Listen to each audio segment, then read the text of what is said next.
So as we recap, we previously dealt with the sales history page, and we see the sales details, all the information we had. As you can see, the profit, you can print the receipt from this point, and all the details of the sale that we just had. So from this point, you can also have a broad identification or information of the sales. From here you can see the sales today, or you can check the sales for the last 7 days. Right now we don't have that much information. Like 30 days, or you can choose the custom selection within a custom period of time. So from here we'll head back to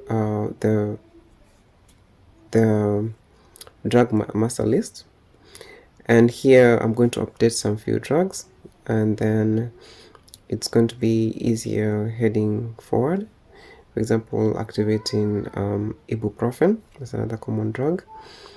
And then with this point, you can see you can select multiple okay, you can activate one item at a time, or you can select multiple drugs. You can even select the whole document if you want. You put it in as active, but I prefer having this because it will confuse your statistics. So it's better to have the drugs that you actually have in stock activated. So inactivate all, and then if you go back to the activated active section, you find all those drugs there and active. So from there, I'm going to do one drug, for example, betapin. Betapin is identified as a dangerous drug. So I'm going to show you how to manage such drugs. Maybe just adding more information on the drug item details, and we'll head back to the point of sale.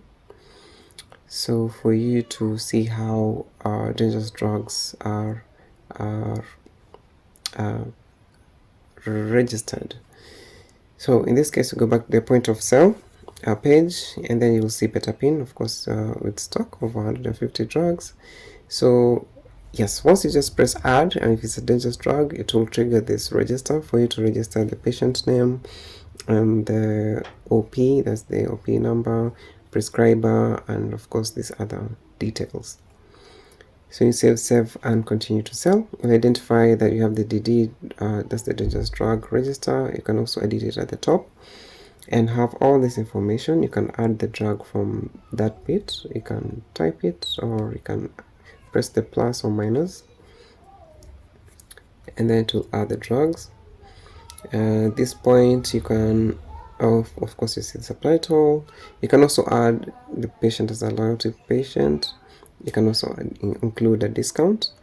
In this case, if you choose cut discount, give the whole cut, the discount, or overall discount, or you can choose item, or specifically in this case we just have betapin, and then it will apply discount specifically to that item that you selected. And yes, and then you can complete payment, and you can identify it as an M-Pesa or card or insurance, and complete payment. From there, you can see the tax invoice, and you'll see dangerous drugs registered, recorded in register. So that's then you press done, and yeah.